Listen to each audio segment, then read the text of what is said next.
کے نواسے کی شہادت سفر میں ہوتی، ربیع الاول میں ہوتی، 11 مہینے نہیں پڑے ہوئے، ربیع الثانی میں ہوتی، جمادی الاولی میں ہوتی، جمادی الثانی میں ہوتی، رجب میں ہوتی، شعبان میں ہوتی، رمضان سب سے بہترین مہینہ رمضان میں ہوتی، شوال میں ہوتی، ذوالقعدہ میں ہوتی، ذوالحج میں، محرم میں کیوں رکھا ہے کہ ہر سال، ہر آنے والا سال ہم تو اندھے ہو کے گزر جاتے ہیں اپنے سال سے، اور جنوری کے سال میں سارے بیدار ہوتے ہیں، ٹھیک ہے، وہ بھی میرے اللہ کا بنایا ہوا ہے، یہ بھی میرے اللہ کا بنایا ہوا ہے، لیکن اس نے اس امت کی جھولی میں محرم کو ڈالا اور باقیوں کی جھولی میں جنوری کو ڈالا۔ اللہ تعالیٰ نے اس مہینے کے اندر، اگرچہ یہ مہینہ شروع سے کوئی مقدس چلا آ رہا ہے، محرم میں اللہ نے آدم علیہ السلام کی توبہ کو قبول کیا۔ محرم، اماں ابا کی ملاقات ہوئی 10 محرم میدان عرفات میں۔ دوسرا بڑا واقعہ 10 محرم نوح علیہ السلام کی کشتی جودی پہاڑ پہ جا کر ٹکی۔ اس کے بعد تیسرا بڑا واقعہ 10 محرم موسیٰ علیہ السلام نے سمندر پار کیا اور فرعون ڈوبا۔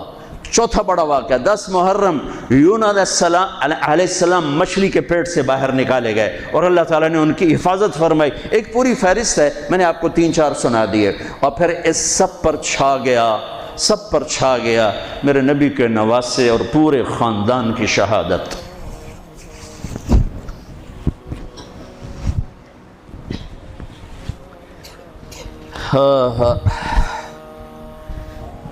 یہ کتنا بڑا خاندان ہے، پہلے یہ سنو۔ میرے نبی نے فرمایا، اللہ نے ساری کائنات کو دیکھا، پھر ان سب میں سے عربوں کو چھانٹ کے الگ کیا، پھر سارے عربوں کو دیکھا، اس میں سے مضر کو چھانٹ کے الگ کیا، پھر سارے مضر کو دیکھا، اس میں سے قریش کو چھانٹ کے الگ کیا، پھر سارے قریش کو دیکھا، اس میں سے ہاشم کو چھانٹ کے الگ کیا، پھر ساری ہاشم کی نسل کو دیکھا، اس میں سے میرے اللہ نے میرا انتخاب کیا۔ انا خیرکم ابا و نفسا، میرے جیسا عالی نسب کوئی نہیں، میرے جیسا عالی خاندان کوئی نہیں۔ عبداللہ سے آدم علیہ السلام تک کسی سے زنا نہیں ہوا، سب پاک دامن ہیں، سب پاک دامن ہیں، سب پاک دامن ہے۔ میرے نبی پاکیزہ سلسلوں سے آئے اور ہر باپ کا ماتھا روشن ہو جاتا تھا جدھر میرے نبی کا نور جاتا تھا۔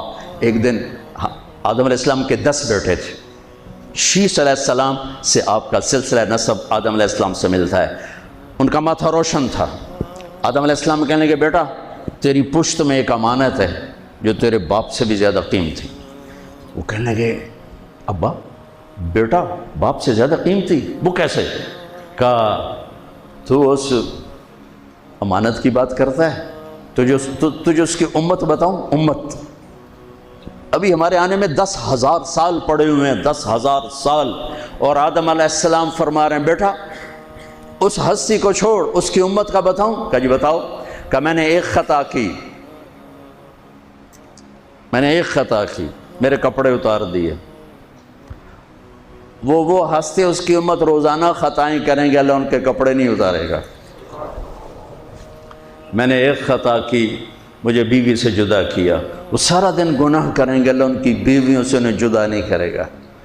میں نے ایک خطا کی، اللہ نے میری مشہوری کر دی، سوری دنیا کو بتایا، اور وہ سارا دن منہ کالے کریں گے اور اللہ ان کے گناہوں پہ پردے ڈالتا جائے گا، پردے ڈالتا جائے گا، پردے ڈالتا جائے گا۔ میں نے ایک خطا کی، مجھے جنت سے نکالا، وہ ہزاروں خطائیں کر کے اس کی رحمت سے بخشش پا کے جنت میں جائیں گے۔ میں نے ایک خطا کی، میری توبہ کے لیے 40 برس لگے، اور وہ ساری خطائیں کر کر ایک بول بولیں گے، اللہ معاف کر، اللہ ان کے سارے ہی معاف کرے، اللہ ان کے سارے ہی معاف کرے۔ ہر ایک کا ماتھا روشن ہو جاتا تھا، نور نبوت چمکتا نظر آتا تھا۔ اس لیے بہت بڑے علماء کی بڑی مضبوط دلائل ہیں کہ آزر، اگرچہ نسب نامے میں آزر ہی آتا ہے، لیکن آزر آپ کے چچا ہیں، باپ نہیں ہیں، چچا ہیں، چونکہ چچا کو بھی اب کہتے ہیں۔ باپ کے لیے والد کا لفظ ہے، والد صرف باپ کو کہتے ہیں، اور اب چاچے کو بھی کہتے ہیں، باپ کو بھی کہتے ہیں، دادے کو بھی کہتے ہیں۔ نعبد الہک و الہ آبائک ابراہیم و اسماعیل و اسحاق الہا واحدا۔ یعقوب علیہ السلام کی اولاد کہہ رہی ہیں کہ ہم آپ کے ابا کے رب کی عبادت کریں گے، کون؟ ابراہیم، اسماعیل، اسحاق۔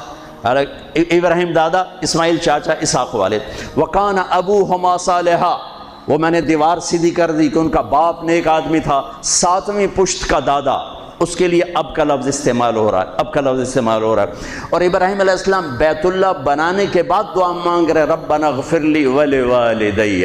ان کے باپ اگر کفر پہ مرے ہوتے تو ابراہیم علیہ السلام یہاں یہ دعا نہیں مانگ سکتے تھے کہ اللہ مجھے معاف کر، میرے والدین کو معاف کر، ربنا اغفر لی ولوالدی یوم یقوم الحساب۔ اس دعا کا مانگنا یہاں والد کا لفظ استعمال کیا، باپ کا لفظ، اب کا لفظ استعمال نہیں کیا، والد کا لفظ استعمال کیا کہ والد صرف باپ کو کہتے ہیں، اب چاچے کو، دادے کو، پردادے کو، سب کو اب کہا جا سکتا ہے۔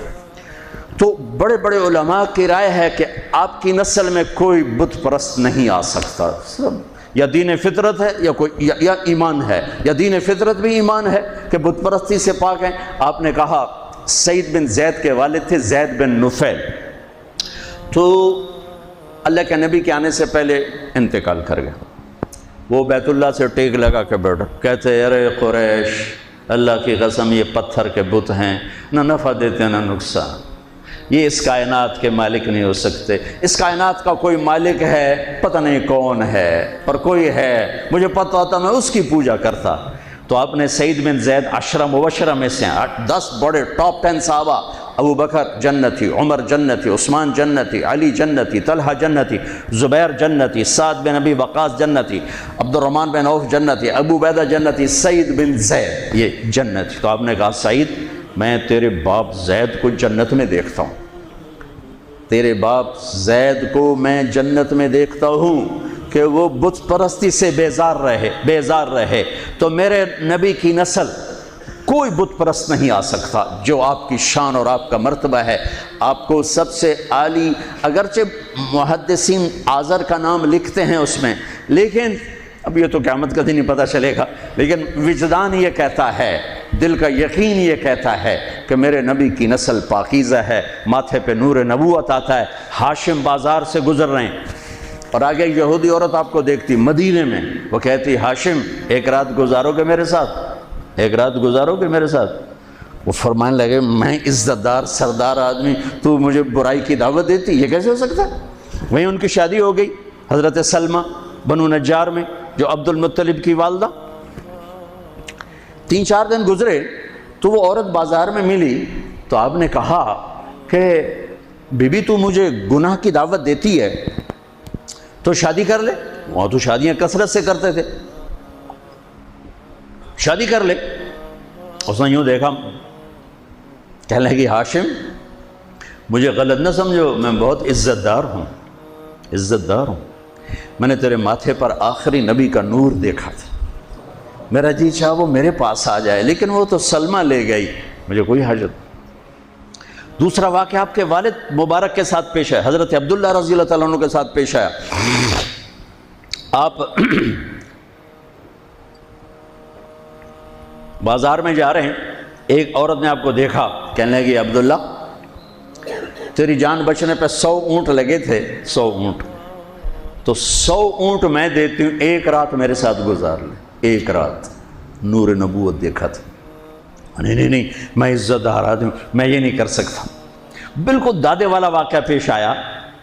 چند دن بعد حضرت آمنہ سے شادی ہو گئی، وہ نور نبوت ادھر منتقل ہو گیا۔ وہ بازار میں ملی خاتون، انہوں نے فرمایا شادی کر لے، تو اس نے یوں دیکھ کر کہا عبداللہ مجھے غلط نہ سمجھنا، میں عزت دار خاتون ہوں، تیرے ماتھے پہ آخری نبی کا نور تھا۔ وہ آمنہ لے گئی۔